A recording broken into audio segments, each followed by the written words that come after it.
Our shields survived 3 centuries of monsters. They did not survive a human warm-up routine.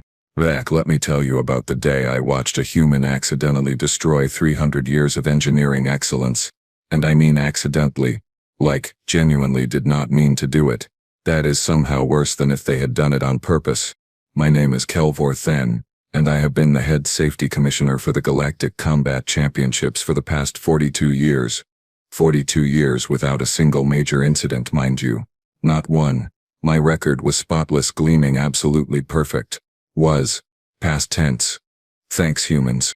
The arena of champions on Station Vraxel 7 is, or I suppose I should say was, the pinnacle of combat sport technology. 17,000 seats arranged in a perfect circle around a fighting platform that measured exactly 100 meters in diameter. The whole thing floated in the center of the station, suspended by gravitational anchors that cost more than some planetary economies. Pretty impressive, right? Wait until I tell you about the shields. Those shields were the pride of the Xanthari Empire. 300 years of continuous operation without a single failure. Not one. Do you understand how insane that is? 3 centuries of the galaxy's strongest, toughest, most aggressive warriors throwing themselves at those barriers, and they never even flickered. The Krillian berserkers tried. The Thoraxian war masters tried. That one Velcran champion whose name I cannot even pronounce without 3 extra tongues tried.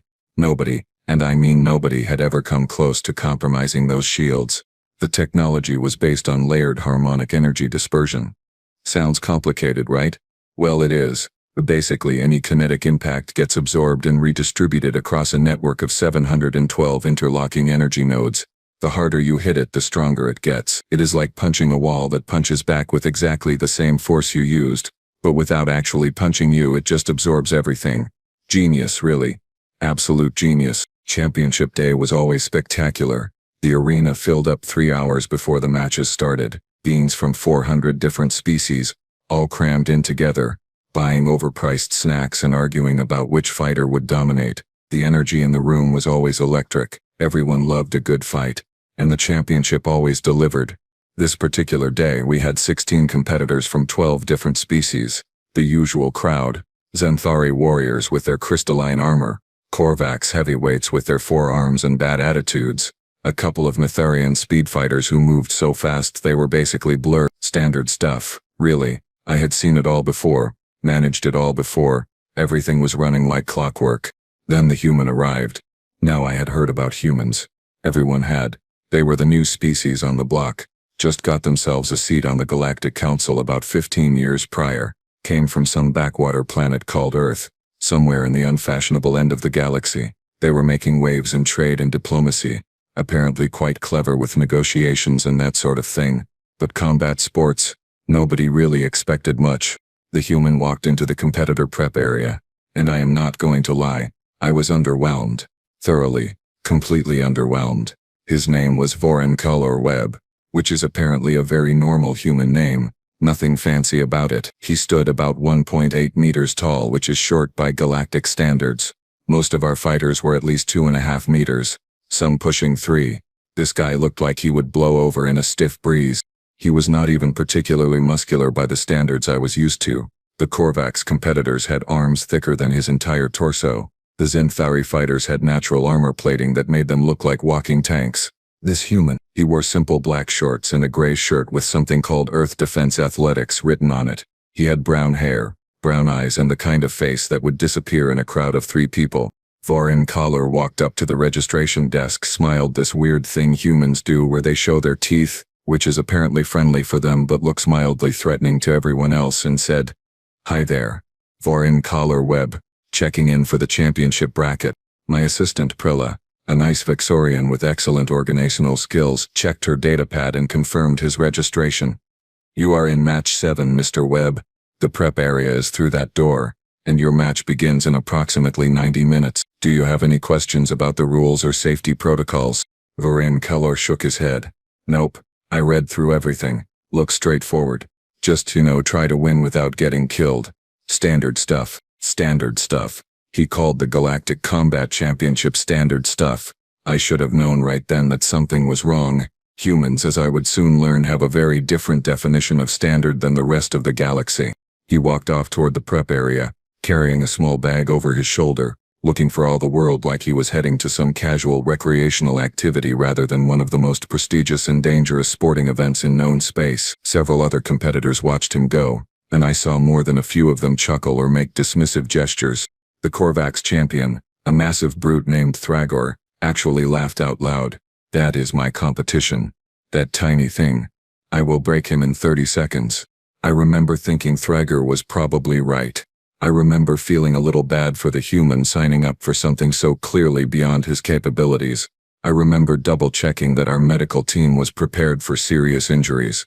What I did not think about, not even for a second, was checking if our shields were prepared for a human. That, as it turns out, was a significant oversight. Let me explain exactly why I was so confident that nothing could go wrong with those shields. Because when I tell you what happened later, you need to understand just how impossible it should have been.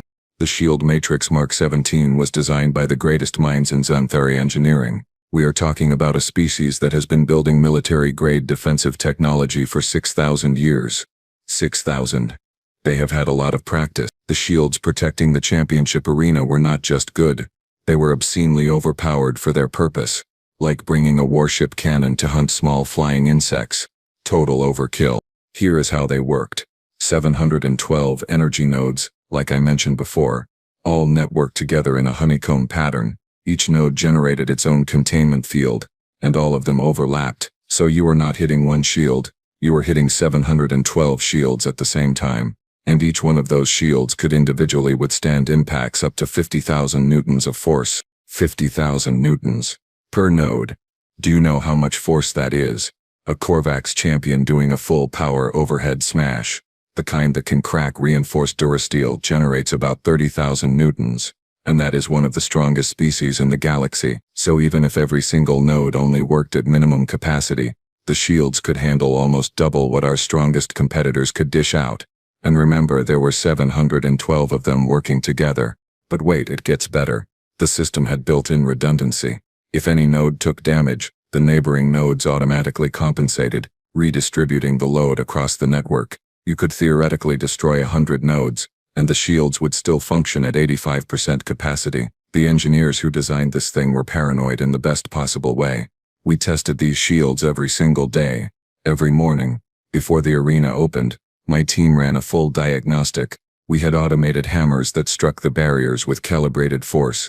We had energy weapons that fired at specific points. We even had a Velcrin strength tester, which is basically a mechanical monster that hits things really, really hard. Everything always came back green. Always. In 300 years of operation, the shields had been tested in actual combat by some genuinely terrifying individuals. Let me give you some examples. Champion Krell the Unbreakable, a Thoraxian war master, once charged the shield barrier at full sprint while wearing 600 kilograms of ceremonial battle armor. He hit that wall like a meteor. The impact was so loud it set off seismic sensors on 3 nearby decks. The shield did not even register the hit. It absorbed everything, redistributed the energy, and kept right on humming. Krell, on the other hand, had to be carried off on a medical stretcher with a concussion and a severely bruised ego. Then there was the incident with Vexala the Crimson, a Matharian speed fighter who tried to find a weak point by striking the shields 900 times in under 6 seconds. 900 hits. The computer could barely track her movements. You know what happened? Nothing. The shields flickered slightly on hit number 632. But that was just the visual display refreshing. The actual barrier never weakened. My personal favorite was when a drunken Xanthari lord bet his entire fortune that he could break through using a military-grade plasma lance. This was outside of official competition, mind you, during a private event. Station security was not happy about it, but the arena owners allowed it because, well, rich people get to do stupid things. This idiot fired a weapon designed to punch through starship hulls directly at the shield, point-blank range, full power. The plasma bolt hit the barrier and just stopped, completely stopped. The energy dispersed across the network so efficiently that spectators on the opposite side of the arena did not even feel a temperature change. The plasma lance, however, overheated from the feedback and exploded in the Lord's hands. He lost 3 fingers and his entire fortune paying for the damaged weapon. The shields were fine, perfectly fine. So when I tell you that I was not worried about those shields, I was really truly not worried. It would have been easier to crack a planet in half than to damage that barrier. The math did not allow for failure. The engineering did not permit it. 3 centuries of empirical evidence said it could not happen. I had run the numbers myself, multiple times because I am thorough. I knew exactly how much punishment those shields could take. I knew the safety margins, the redundancy factors, the maximum theoretical load. I had documentation 300 pages long detailing every possible failure scenario and how the system would compensate. There was not a single entry in that documentation about humans. Not one. Nobody thought to test what would happen when a species from a high-gravity death world with a ridiculous atmospheric pressure and a complete lack of self-preservation instincts decided to participate. That was our first mistake. And let me tell you, it was a big one. The first sign that something was wrong happened 45 minutes before Voron Kalor-Webb's scheduled match. He came out of the prep area and walked onto the arena platform to do some warm-up exercises. This was completely normal. Most fighters did it. Some liked to get a feel for the space, test the footing, that sort of thing. Standard procedure. I barely glanced at him. Voron Kalor started with some light jogging around the perimeter of the platform. Just jogging. Nothing impressive. Nothing unusual. He was not even going fast. Maybe a casual pace. The kind of speed you use when you are not actually trying. His footfalls made these soft thumping sounds against the platform surface. Thump, thump, thump, thump. Regular. Rhythmic. Boring. Then, on his 5th lap, the shield flickered. Just a tiny flicker, barely noticeable. A brief shimmer in the energy field, like a ripple on water. It lasted maybe half a second. My assistant Prella saw it on the monitoring station and frowned. "Sir, did you see that?" I walked over to her console and checked the readouts. All green. Every single node showing optimal function. Energy distribution normal. No errors, no warnings. Nothing. "Probably just a visual glitch," I said. "Run a diagnostic anyway." Prella started the diagnostic sequence while I watched Voron Kalor continue his warm-up. He had stopped jogging and was now doing something humans apparently call stretching. He bent forward and touched his toes, holding the position for several seconds. Then he twisted his torso from side to side. Then he did this thing where he pulled one leg up behind him, balancing on the other foot. The shields flickered again. Longer this time, maybe a full second. And not just in one spot but in a wave pattern that rippled around the entire arena perimeter. "Okay, that is definitely not a visual glitch," Prella said, her voice climbing into a higher register that suggested concern. "But sir, the diagnostic is showing nothing wrong. All nodes are functioning perfectly." "That is impossible," I said, leaning closer to the screen. "If the shields are flickering, something has to be wrong with the nodes. Run a level 2 diagnostic." While Prella worked on that, I watched Voron Kalor move on to what looked like more aggressive stretches. He dropped down into a deep squat, then exploded upward into a jump.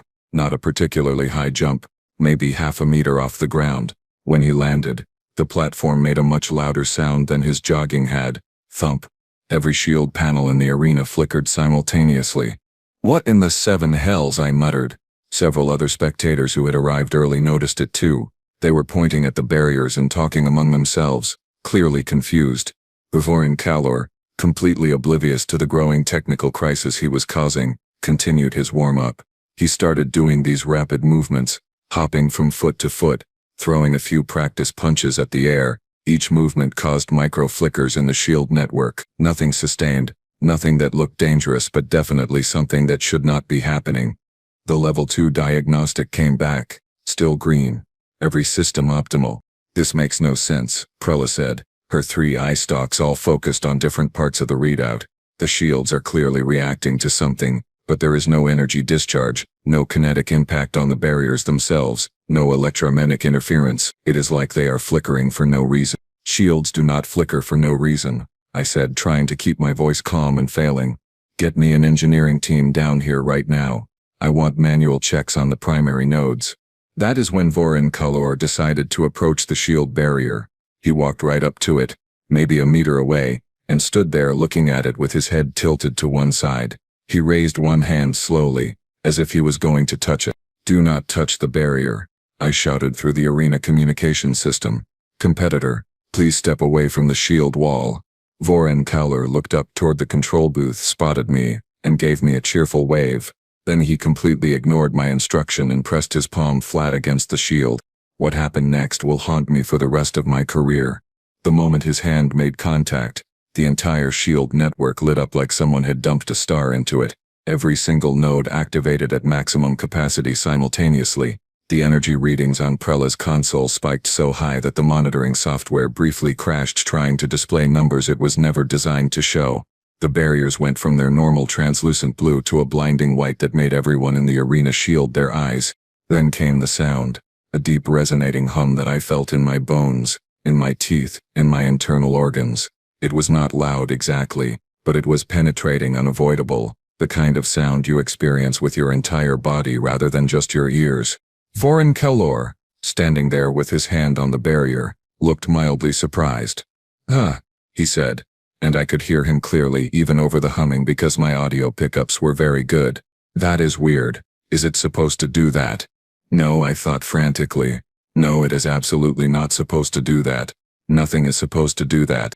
The engineering team arrived at a dead sprint, which is difficult for Xanthori because they have short legs and crystalline bodies that do not flex much.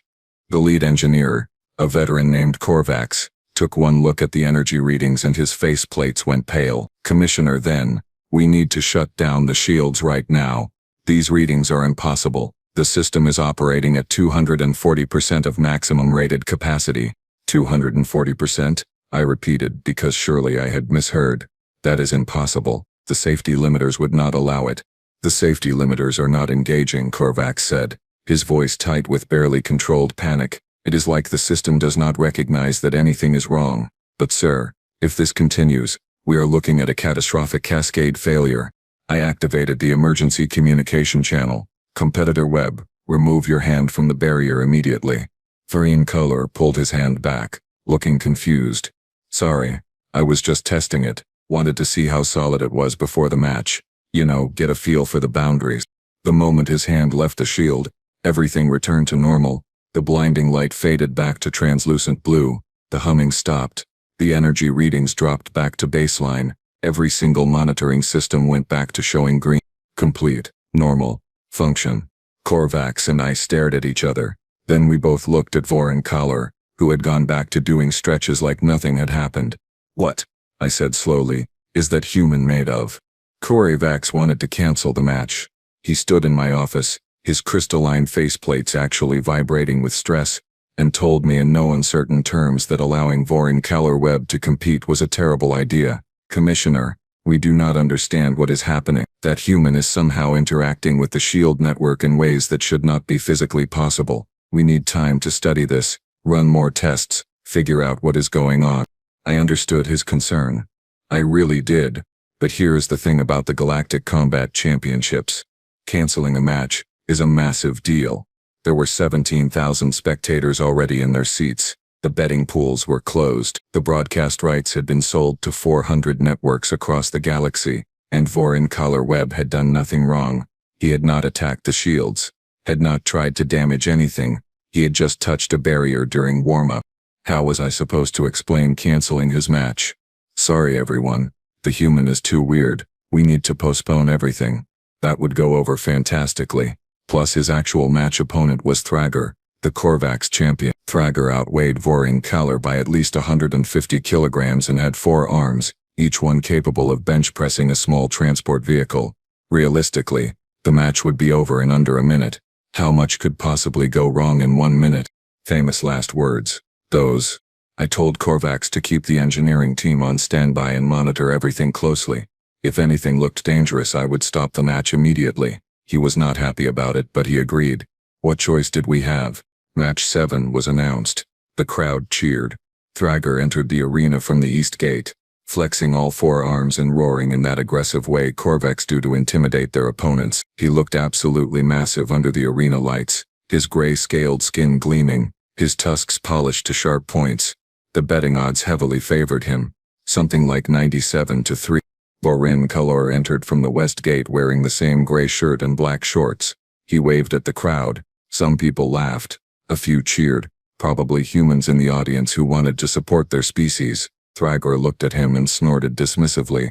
The referee, a Vexorian named Telux who had been doing this job for 20 years, went over the rules. Standard combat regulations: fight until submission or incapacitation. No lethal techniques. Stay within the arena boundaries. Both competitors confirmed they understood. The referee backed away to the edge of the platform. The starting bell rang. Thrager charged immediately, because of course he did. Korvax fighters always charge. It is their whole strategy. Get close. Use the weight advantage. Overwhelm the opponent. Vorincleor, to his credit, did not panic. He simply stepped to the side at the last possible second, letting Thrager thunder past him. When Thrager's foot hit the platform where Vorincleor had been standing, the entire shield network flickered. Not just a little shimmer this time, but a full disruption that lasted 2 full seconds. Warning lights started appearing on Prella's console. "Commissioner, we have node failures in sections 12 through 18, she said, her voice tight. "They are coming back online, but that should not be happening from impact on the platform." "I know it should not be happening," I snapped. "Keep monitoring." Thrager spun around, surprised that he had missed. Vorincleor had already moved to the center of the arena, bouncing lightly on his feet the way fighters do. Each bounce sent micro-vibrations through the platform. Each vibration caused tiny flickers in the shields. It was like watching a countdown to disaster, one small tick at a time. Thrager charged again. Vorincleor ducked under a massive 4-armed grab, then delivered a quick punch to Thrager's midsection. It was not a particularly powerful-looking punch, just a fast jab, barely any wind up, the kind of hit that should annoy a Korvax, more than hurt them. Thrager grunted and stumbled backward 3 steps. The shields directly behind him exploded into a cascade of light and energy. Not failed, not flickered, actually exploded. 17 nodes went offline simultaneously. The crowd gasped. Emergency alarms started blaring in the control booth. "What just happened?" I shouted at Korvax, who had appeared beside me looking like he was about to have a complete breakdown. The kinetic energy from that punch somehow transferred through Thrager's body and discharged into the shield network when he stumbled. Korvax said, talking so fast his translator struggled to keep up. "But that is insane.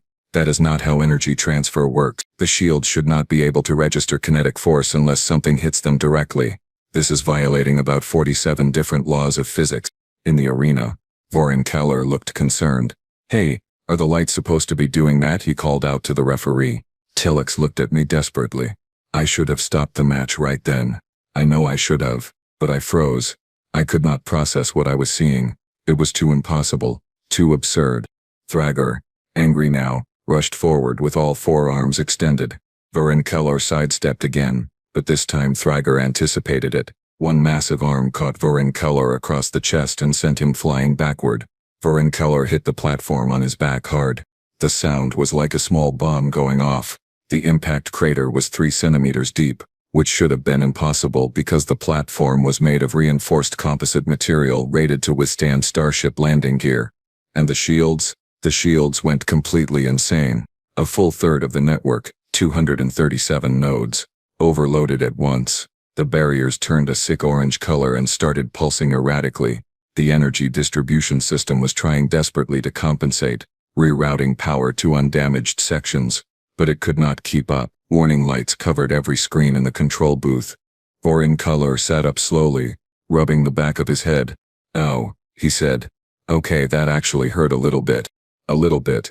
He said it hurt a little bit. There was a crater in the platform. 237 shield nodes were failing, and he was mildly inconvenienced. Thrager stared at him, all 4 arms frozen in mid-motion.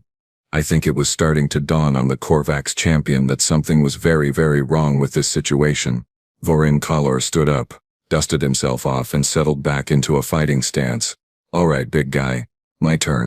"Stop the match," Korvax whispered beside me. "Commissioner, please, you have to stop the match right now. The shields cannot take any more of this. We are looking at total system failure." I reached for the emergency stop button. I swear I did. My hand was moving toward it. Then Vorincleor moved. He closed the distance to Thrager in what looked like 2 steps, which should have been impossible because Thrager was 8 meters away. But humans apparently do not care about what should be impossible. He jumped, not very high, maybe a meter off the ground, and delivered a spinning kick to Thrager's head that connected with a sound like a thunderclap. Thrager dropped like a building being demolished. He hit the platform unconscious before his brain even registered he had been kicked. The impact of his body crashing down sent shockwaves through the entire arena. Every single shield node failed at once. All 712. The barriers collapsed in a cascading wave of energy discharge that lit up the arena like a supernova. Emergency force fields activated throughout the station to contain the energy release. Power fluctuations knocked out lighting on 6 nearby decks. The explosion was visible from outside the station. When the light faded and my vision cleared, I saw Vorin Kalor standing in the center of the arena looking at his own hands with an expression of pure confusion. Around him, 300 years of engineering excellence lay in smoking, sparking ruins. The crowd was completely silent. 17,000 beings, not one making a sound. Vorin Kalor looked up at the control booth. He said, is this going to affect my score? The emergency meeting in my office 30 minutes later was one of the most surreal experiences of my entire life, and I once watched a Metherian diplomat accidentally sit on a live plasma coil during a formal dinner, so my bar for surreal was already pretty high. Vorin Kalor sat in a chair that I was now very worried about, looking genuinely apologetic. Korvax had brought 3 other engineers with him, along with a xenobiologist named Dr. Hilara who apparently specialized in Deathworld species. I was drinking my 3rd cup of something very strong that my assistant had provided, and I was seriously considering a 4th. So, Vorin Kalor said slowly, looking around at all of us, I broke your shields. I am really sorry about that. Is this going to be expensive? Because I do not think my insurance covers accidental destruction of arena safety systems. Your insurance, I repeated flatly. You are worried about insurance. Well, yeah, Vorin Kalor said. I mean, that looked like pretty advanced technology. Must have cost a fortune. I feel terrible about it. Dr. Hilara leaned forward, her 6 fingers steepled together in front of her face. Mr. Webb, before we discuss financial liability, I need to understand something. What is the gravity on your home world? Vorin Kalor blinked.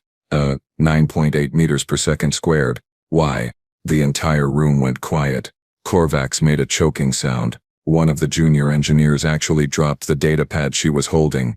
9.8. Dr. Hilara repeated slowly. Mr. Webb, the average gravity for inhabited worlds in the galactic community is approximately 6.2 meters per second squared. Your planet has nearly 60% higher gravity than what most species consider normal. Vorin Kalor shrugged. I mean, sure, I guess. We are a bit heavy. But it is not that bad. Not that bad, I said, my voice climbing into a register I did not know I could reach. Not that bad. Your entire species has evolved under crushing gravitational pressure that would cripple most of us, and you think it is not that bad? What about atmospheric pressure? Dr. Hilara asked, still maintaining her professional composure somehow. What is your baseline? 101.3 kilopascals at sea level, Vorin Kalor said. Pretty standard stuff. Dr. Hilara closed her eyes and took a deep breath. Mr. Webb, that is standard for you. For most of the galaxy that would be considered a high-pressure environment requiring protective equipment. Our average is approximately 70 kilopascals. Vorin Kalor looked genuinely surprised. Seriously, how do you even breathe properly with that little air pressure? How do we breathe? Korvax sputtered. How do you breathe without your lungs collapsing? They are just built tougher, I guess. Vorin Kalor said, like he was discussing the weather. Look, I am not a biologist. I just know Earth is Earth. It is normal for us. Dr. Hilara pulled up a holographic display and started pointing at various readings. Mr. Webb, your bone density is approximately 40% higher than a typical Zenthari warrior. Your muscle fiber composition shows adaptation to constant high-resistance load-bearing. Your cardiovascular system is designed to pump fluids against significantly higher gravitational force than most species can even survive. You are not just tough. You are, from a galactic perspective, built like a biological tank. That seems a bit dramatic, Vorin Kalor said, shifting uncomfortably in the chair. The chair creaked ominously. Everyone in the room looked at it nervously. The shields, Korvax said, jumping in before the chair could become another casualty. The shields were designed to handle kinetic energy from species with normal bone density, normal muscle composition, normal gravitational adaptation. When you moved, when you struck the platform, when you made contact with the barriers, you were generating force levels that our systems literally could not process. They were not programmed to expect that much energy from a being your size. But I was not even trying that hard, Vorin Kalor protested. That was like maybe 60% effort. I was holding back because I did not want to hurt Thragor too badly. 60%. He destroyed 300 years of engineering at 60% effort. I drained my cup and immediately reached for the bottle to pour another. Vorin Kalor rubbed the back of his neck, looking embarrassed. You know, this is kind of like what happens at home. I keep breaking furniture, chairs, tables, that sort of thing. My landlord keeps charging me for damages. I sit down too fast and the chair just collapses. I put a cup down on a table and the whole thing cracks. I thought I was just clumsy or buying cheap furniture, but maybe it is this whole gravity and bone density thing. You break furniture regularly, I said. It was not a question. It was me just repeating words to confirm that reality was still happening. Yeah, all the time, Voroncolor said cheerfully. Goes with being human, I guess. We are kind of hard on our surroundings. My girlfriend jokes that I am like a bull in a china shop, except that the bull is also made of denser material than the china shop, so everything just crumbles. Dr. Halara was typing frantically on her datapad. I am forwarding this information to the Galactic Council immediately. If humans are going to participate in more athletic competitions, we need to completely redesign our safety standards. These shields were rated for the strongest known species. Humans just casually exceeded those ratings while holding back. I am really sorry, Voroncolor said again. I honestly did not mean to break anything. Is the other guy okay? Thrager. I tried to pull that kick. He has a concussion and wounded pride, I said. He will recover. Unlike my career, which I think just ended. Voroncolor winced. Yeah, sorry about that too. Korvax looked at his datapad and then at me. Commissioner, the repair estimate just came in. To replace and upgrade the shield system to handle human-level kinetic output, we are looking at approximately 14 million credits and 8 months of construction time. 14 million credits. 8 months. Because a human did some stretches and threw a couple of punches. Voroncolor pulled out his personal datapad. So, how do I go about filing that insurance claim?